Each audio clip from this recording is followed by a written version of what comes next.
diálogos interdisciplinares dessa semana com dois professores, professor Mário Vasconcelos, que é professor de português e advogado, professor por 42 anos, foi assessor jurídico da Casa Civil por 19 anos, atualmente trabalha com português jurídico em um curso próprio para esse fim. E a professora Lara Brenner, professora de língua portuguesa e advogada licenciada, trabalha em rede particular no ensino médio em Goiânia e também com português jurídico. Tudo bem, pessoal? Tudo bem, que prazer participar. Obrigado por terem aceito esse convite. Para nós do Ministério Público e principalmente da Escola Superior do Ministério Público da União, é uma honra tê-los conosco. Até porque o nosso meio de trabalho é a língua portuguesa. Então, se nós não soubermos ou não dominarmos o meio, possivelmente a gente mal atinge o fim. Para iniciar a nossa conversa, eu queria fazer uma pergunta para a professora Lara. Por favor. Professora, as novas formas de comunicação eletrônica, principalmente, marcadamente o WhatsApp, transformaram muito o uso da língua portuguesa nesses meios que são muito rápidos, né? Para alguns menos puristas, o importante é que a comunicação seja eficaz e compreendida. Para outros, é fundamental que se mantenha uma correta utilização da língua culta. Eu queria ouvi-la sobre isso.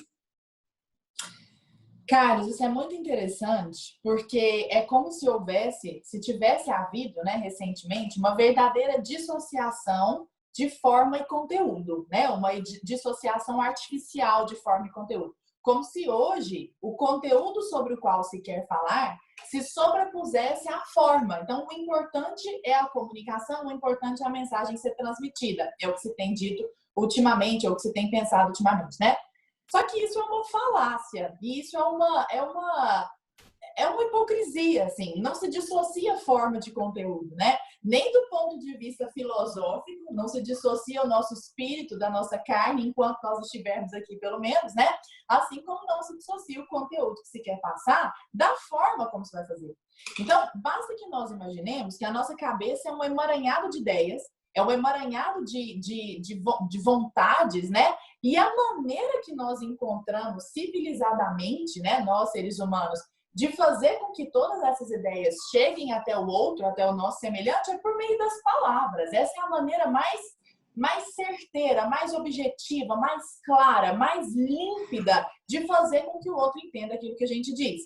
Se isso não for valorizado, se a forma como isso vai acontecer não for valorizada, a probabilidade de nós conseguirmos entregar uma boa mensagem é absolutamente nenhuma. Não existe, a mensagem vai ficar confusa. E nesse ponto, dentro das redes sociais, dentro dos corretores automáticos, dos corretores de WhatsApp, por exemplo, a mensagem tem ficado muito comprometida, né? Nós temos uma série de coisas aí que podem ser pontuadas. Por exemplo, no WhatsApp, especificamente, que é o que você falou, nós temos um lapso de gerações muito grande. Então, nós temos pessoas novinhas ali mexendo no celular e nós temos o pessoal já de 60, 70 anos também que está ali fazendo parte daquela realidade. Como a gente perdeu muito dessa integração, né, linguística, desse domínio linguístico, cada um vai falando ali dentro dos seus dialetos. Então, é muito engraçado perceber isso, porque as pessoas mais velhas tendem a ser mais telegráficas dentro do Instagram, dentro do WhatsApp.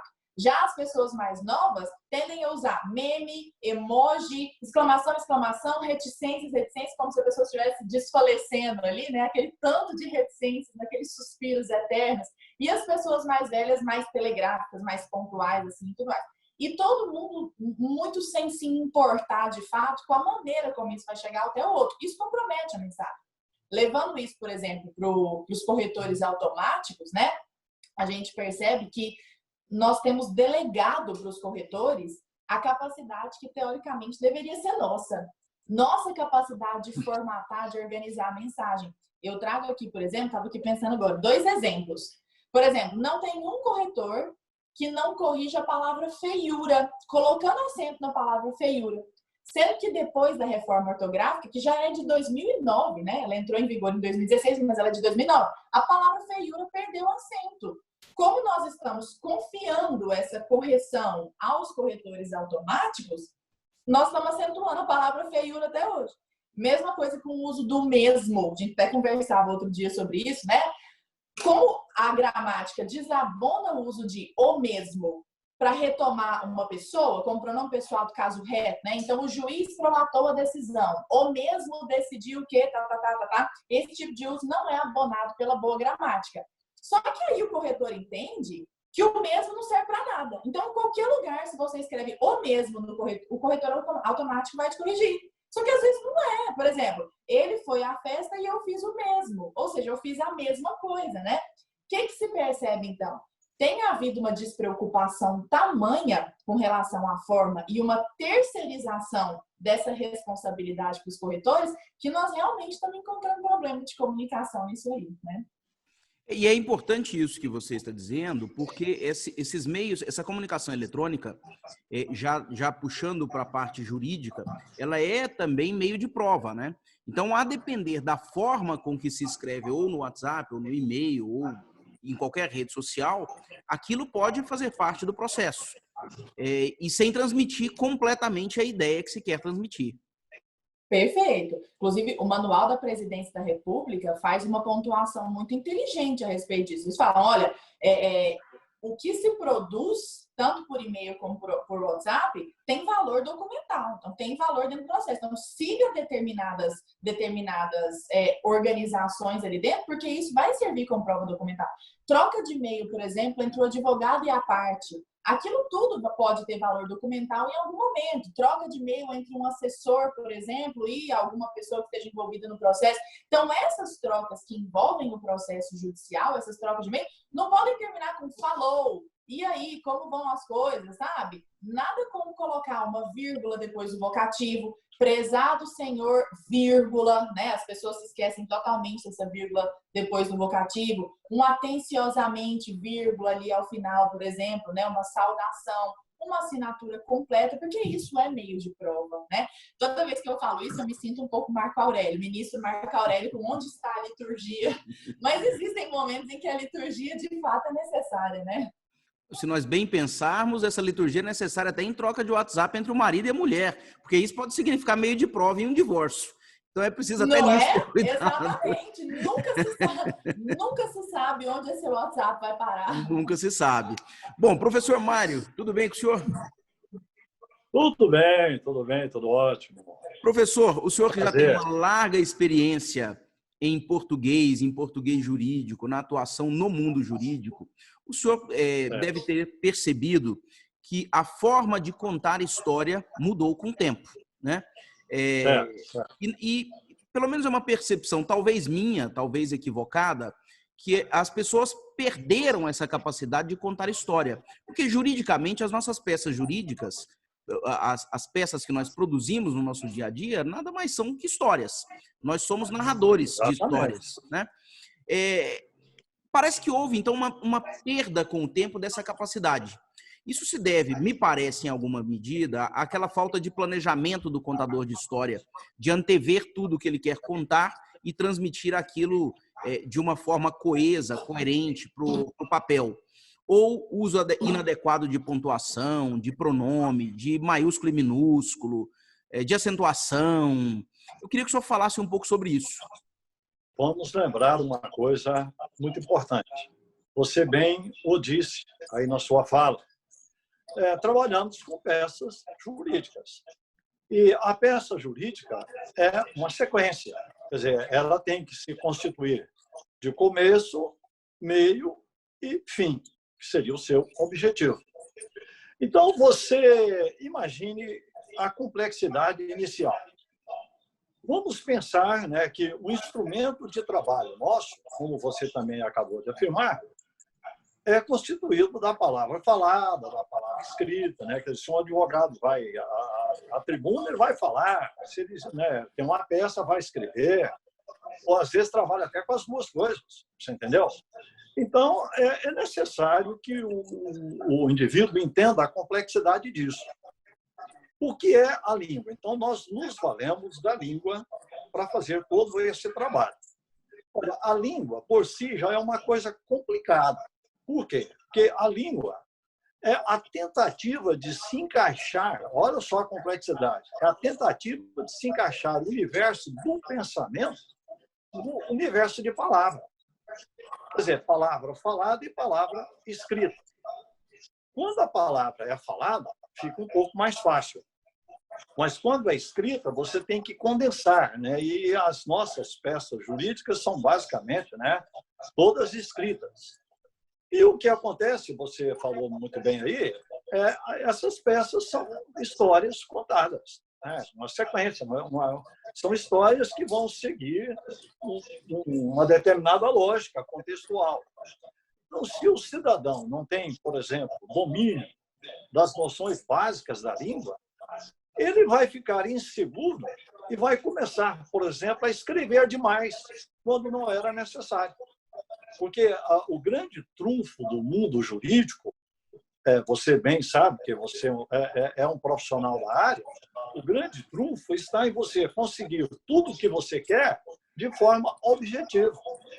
Só que para você conseguir o que quer de forma objetiva, você precisa ter um domínio da língua. O senhor estava falando aqui, eu estava lembrando do problema que a língua causa no mundo jurídico. Eu me recordava agora de uma discussão não, de um embate de ideias que houve há certo tempo entre dois grandes juristas, o professor e depois ministro do Supremo Tribunal Federal, Eros Grau, e o professor Celso Bandeira de Mello.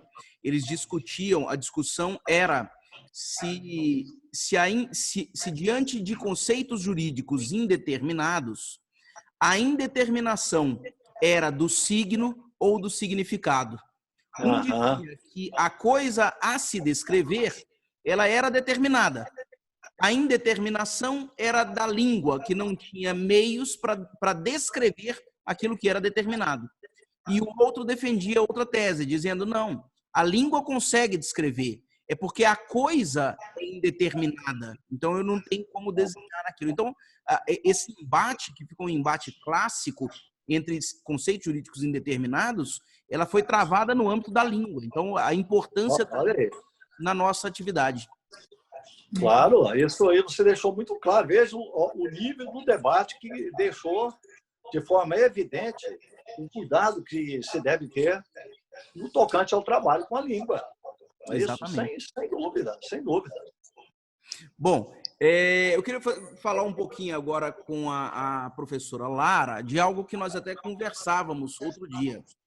Professora, esse novo meio de comunicação ou as novas formas de tecnologia acabaram mudando até a forma com que as pessoas são criadas, né? Eu estou aí entre a idade do seu pai e a sua, acho. Está mais próximo da minha. Quando eu era criança, a gente lia histórias, a gente lia gibi, as pessoas contavam histórias para a gente e, eventualmente, quando a gente assistia televisão, era um desenho em TV aberta, que você não tinha nenhuma capacidade de ingerência sobre o que você estava assistindo. Então, a gente ficava esperando o horário daquele desenho passar, porque só passava naquele horário. Se você perdesse o começo, não tinha como voltar. Eu não tinha como demandar o desenho. Hoje as crianças mudaram um pouco, né? E a psicologia e a psiquiatria até estuda isso. As crianças começam a comandar a história, ela comanda a hora que ela quer assistir, que história ela quer assistir, e ela eventualmente não tem a paciência de chegar ao final da história. Ela quer participar da construção da história. Como é que isso pode impactar na atividade linguística? A gente chama isso, dentro do estudo linguístico, de consumo de texto e consumo de hipertexto. Então, o que é o consumo do texto, né? É aquela formação que chega para nós de maneira linear. Então, você pega, por exemplo, um livro, pegar qualquer livro aqui da minha estante, você começa a ler página 1, página 2, página 3. Se você arbitrariamente decide pular da página 2 para a página 175, a não ser que você já conheça aquela história simplesmente não vai fazer sentido. Então, você, de certa forma, não tem autonomia para de alguma forma, interagir com aquilo ali. Interferir, exatamente. Você é um mero consumidor daquela história. Com o advento das redes sociais, então isso, de certa forma, tem um lado negativo, que é você não tem autonomia ali, né? Não sei nem se a gente poderia chamar isso de lado negativo.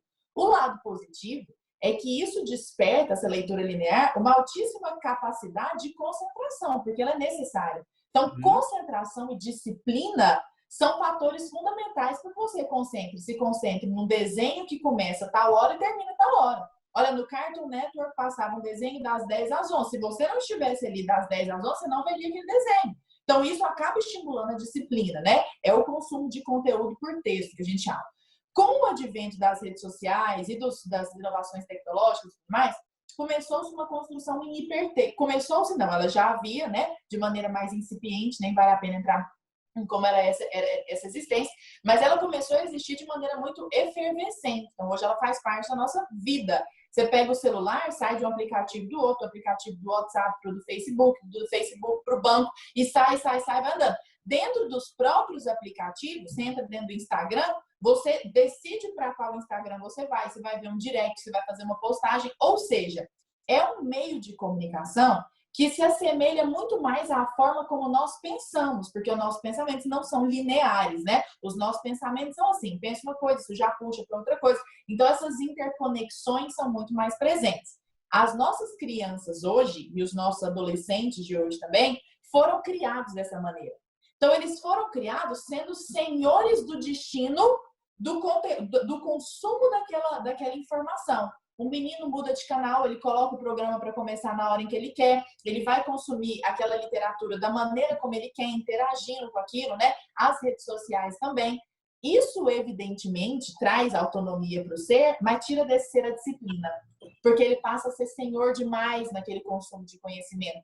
Tira daquele ser humano a paciência, por exemplo. Tira dele a capacidade de sentar, concentrar no estudo do começo ao fim, absorvendo aquela matéria sem comichão, entendeu? Sentado fazendo aquilo, sem impaciência. Então, assim, querendo ou não, é um jeito de se perder muito dessas características que são muito valiosas, né? Que são a paciência e a disciplina. Bom, professor Mário e professora Lara, queria falar com vocês sobre os modismos na língua jurídica ou na língua portuguesa, como conquanto, logo mais, latente. Eu queria que vocês dois, se pudessem, comentassem alguns deles. Vou selecionar alguns aqui. Vamos lá. O mais emblemático para mim, hoje em dia, que é o que eu mais percebo que as pessoas estão usando, mas assim, achando que estão usando muito bem, ainda por cima, né? É a palavra assertivo. No sentido de alguém que faça uma coisa certa. Só que se a gente parar para pensar, assertivo, nem precisa conhecê-lo assim muito a fundo, né? A palavra assertivo é grafada com 2 S's. A palavra certo, no sentido de correto, né? É grafada com C. Evidentemente, portanto, assertivo não é uma palavra irmã, né, da palavra certa. Não são palavras cognatas, digamos. Então, de onde vem a palavra assertivo? Vem de asserção. Ou seja, assertivo significa afirmação. Então, quando eu falo assim, que eu fui muito assertiva no meu posicionamento, não significa que eu tenha feito nada certo. Significa que eu fui muito afirmativa, que eu fui muito contundente, digamos assim. Fui afirmativa. Então, eu posso fazer uma afirmativa absurda, do tipo, a Terra é quadrada. Eu fui assertiva. Por quê? Porque eu fiz uma afirmação. Agora, quando uma pessoa ela é muito objetiva, ela faz as coisas, vai direto ao ponto, ela não é assertiva, ela é certeira. Nossa, fulano se posicionou de maneira certeira, fez tudo certo, foi diretamente ao ponto, né? Então, primeiro modismo, a palavra assertivo tem sido usada, sabe-se lá por que motivo, dessa maneira que realmente não é compatível com a realidade, né? Segunda palavra interessante também é a palavra latente. Olha só, um vírus latente, uma doença latente, sei lá, uma doença que não se manifesta, é uma doença que está ali escondidinha. Só que tem se usado essa palavra latente como sinônimo, e até a gente trocou uma ideia sobre isso, né? Como se ela fosse sinônima de patente. É uma confusão de latente com patente. Latente, um sentimento latente é um sentimento reprimido, não manifesto. Um sentimento patente é um sentimento claro, manifesto, né? Perceptível. Então, se uma pessoa está muito raivosa, claramente raivosa, por exemplo, essa raiva é muito patente, ela é muito perceptível, ela definitivamente não é latente, né?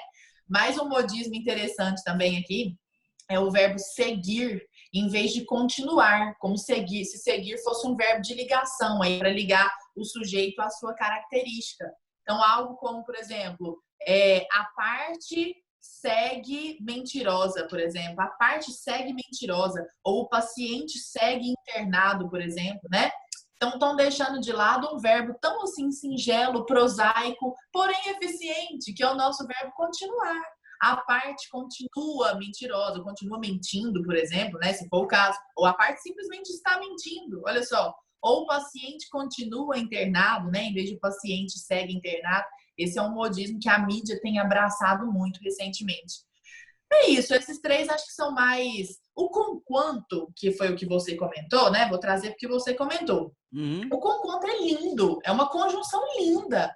Conquanto é uma conjunção maravilhosa, muito bem-vinda. Só que ela é uma conjunção sinônima de embora. Então, essa conjunção vai trabalhar com essa ideia, o que a gente chama de ideia concessiva. Ela vai trabalhar exatamente da mesma forma que o embora. Então, por exemplo, embora eu esteja com medo, não vou me render. Conquanto eu esteja com medo, não vou me render. Só que as pessoas têm usado a palavra conquanto como se ela fosse sinônima de portanto. Talvez pela semelhança sonora, né? Semelhança aí ou por quanto, né? Ou por quanto. Ou por quanto, exatamente. Mas com por quanto, né? Impressionante. É, como se conquanto fosse sinônimo de por quanto, sendo que por quanto é sinônimo de porquê, pura e simplesmente, né? Então, conquanto, embora, por quanto, porquê, e portanto é o nosso logo, é uma conjunção conclusiva, né? Então, você vai usar para poder introduzir uma conclusão. Então, assim, o que é a sugestão, né? Que fica aqui antes de passar a bola para o meu pai. Toda vez que surgir esse tipo de palavra nova, nossa, surgiu um conquanto aqui, que lindo. Tirar um tempinho para dar uma olhada no dicionário, sabe? Fazer uma pesquisazinha ali, o que significa assertivo, o que significa latente, como usar a conjunção conquanto. E nesse sentido, tem umas dicas muito boas. 2 aplicativos de dicionários gratuitos para ficarem aí no celular, né? Lembrando que a palavra é gratuito, não é gratuito, como tem sido muito comum. O Caldas Aulete, que é um dicionário sensacional, e o dicionário da Porto, também é muito, muito bom. E online, nós podemos consultar o Michaelis, por exemplo, né? Então, sempre deixar uma páginazinha ali do Michaelis aberto, porque é um dicionário, ó, maravilhoso, excelente. Não tenham preguiça de pesquisar o significado das palavras. Eu queria, para nós encaminharmos para o final, eu queria ouvi-lo, agora não propriamente sobre português, mas sobre algumas... Eu quero ouvi-lo sobre algumas dicas de leitura ou de literatura que o senhor possa dar a nós todos, os seus ouvintes.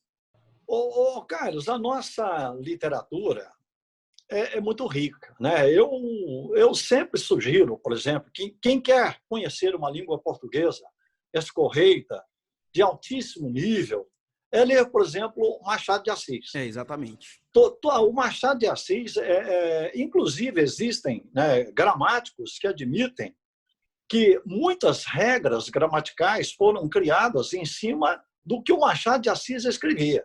Porque quem é que se atreveria a dizer que Machado de Assis estava errado? Então, é melhor normatizar o que ele escrevia. Quer dizer, ele escrevia muito bem. Machado de Assis tem uma linguagem concisa, precisa, e tudo em cima das normas gramaticais. E ele chamava muita responsabilidade para os autores aprimorarem as coisas vindas do povo. Então, no texto dele, inclusive, intitulado A Língua, quando ele diz, não há dúvida de que as línguas aumentem e alterem com o tempo, e olha que interessante, as necessidades dos usos e costumes. Você entendeu? Ele vai dizendo que as necessidades dos usos e costumes é que determinam, né, essas coisas que determinam o que deve ser aceito por um autor e incorporar dentro da sua língua. Mas ele diz que aí uma grande responsabilidade de quem escreve é fazer uma depuração dessas coisas que vêm do povo e não aceitar tudo. Então, quer dizer, o que se nota é que as pessoas muitas vezes escutam determinadas coisas e saem, né, essas pessoas falando por aí como se aquela coisa se empregasse em qualquer situação. Então, quer dizer, retomando aí, o Machado de Assis, todo e qualquer brasileiro que se preze tem que conhecer Machado de Assis. E, principalmente, é claro, depois que a pessoa adquire uma certa noção de língua portuguesa, de gramática, né, uma noção linguística adequada, vai se deliciar com Machado. Mas aí vamos falar nos autores nordestinos, aí o Zé Lins do Rego, o Graciliano Ramos, a Raquel de Queiroz, o Aloysio de Azevedo, que era nordestino, né? Muita gente não sabe disso, mas ele era. Lara, e você, Lara? Eu queria que você falasse um pouco das suas dicas. Com relação às sugestões, vou focar no pessoal do direito, tá? tenho 2 sugestões muito bacanas, até tô com os livros aqui separadinhos para mostrar, que são o livro do Sabag. O livro do Sabag é muito interessante, não se deixe enganar, porque ele parece muito lúdico. Às vezes tem gente que tira a credibilidade, porque tem um bonequinho aqui na frente, tá vendo? Mas é um livro muito sério, que enfrenta questões muito interessantes que talvez outros autores não enfrentem. Livro de português jurídico. E o livro da Regina Toledo Damião, do Antônio Henriques, que também é muito interessante, é um livro bem bacana. Esse aqui vai mais assim, na técnica redacional das peças mesmo. E com relação à literatura, eu sugiro, porque nós estamos vivendo em tempos de hipertexto, né? Nós acabamos de falar, tempos de muita correria, eu sugiro audiobooks. Tem muito audiobook da nossa literatura clássica mesmo, Machado de Assis, Luiz de Azevedo, todos esses autores sobre os quais meu pai falou, no YouTube. Então, se você for lá no YouTube, digitar assim, O Cortiço, por exemplo, a Luiz Azevedo, ou digitar Dom Casmurro, Machado de Assis, nós vamos achar isso em audiobook. Às vezes com aquela leitura meio robótica, meio mecânica, às vezes não. Da mesma forma, no Spotify, existem páginas, eu não sei como é que chama isso no Spotify, canais, acho que são canais, né? Existem canais no Spotify que são voltados, perfis que são voltados para isso. Existem ali, por exemplo, contos do Machado de Assis lidos, Edgar Allan Poe, Dostoiévski, são a mais alta literatura, né? São textos da mais alta literatura disponíveis gratuitamente ali. Então, isso é bacana para que nós aproveitemos o tempo no carro, enquanto está fazendo maquiagem, enquanto está tomando banho, está ali lavando uma louça. É sempre bom nós estarmos nos nutrindo desse tipo de literatura, né? Muito bem. Lara e professor Mário, professora Lara e professor Mário, eu queria agradecer imensamente o tempo de vocês. Agradeço em nome do Ministério Público Brasileiro e espero que muito em breve nós tenhamos a possibilidade de fazer o curso de português jurídico de vocês. Você quer falar um pouco sobre isso, Lara? Quero. Nós estamos gestando esse curso, né? É um filho que está sendo cuidado ali com muito carinho. E o objetivo vai ser atender a todas as pessoas que realmente trabalham diretamente com a redação jurídica. Você fez uma pontuação muito, muito boa, doutor Carlos, que não existe português jurídico, de fato. Existe língua portuguesa, ponto final. Mas é claro que dentro das inúmeras possibilidades da língua portuguesa, existe um direcionamento. Quando a gente fala em português jurídico, não é que seja um novo idioma, né? Mas é uma abordagem voltada para o universo jurídico, para as necessidades do universo jurídico. O português médico receituário, por exemplo, é um código indecifrável, né? Ninguém lê aquilo. É bem lembrado. Bem lembrado. Até porque a gente não consegue ler o que está escrito, né? Então começa. É verdade. Às vezes nem o médico mesmo. Nem o médico lê. Exato. Então, o objetivo do nosso curso é atender às demandas de quem lida diretamente com as peças jurídicas, juízes, promotores, advogados, assessores, eventualmente estudantes ainda, né, que estejam na faculdade de Direito, atendendo às necessidades dessas pessoas especificamente. Está ficando muito legal. Já. Muito bem. Nós vamos, eu agradeço então uma vez mais, espero tê-los inclusive na Escola Superior do Ministério Público da União, dando dicas, dando curso. Em breve nós vamos conversar mais sobre isso e nós vamos deixar aqui para todo mundo que está nos ouvindo os links e os contatos dos canais para encontrá-los.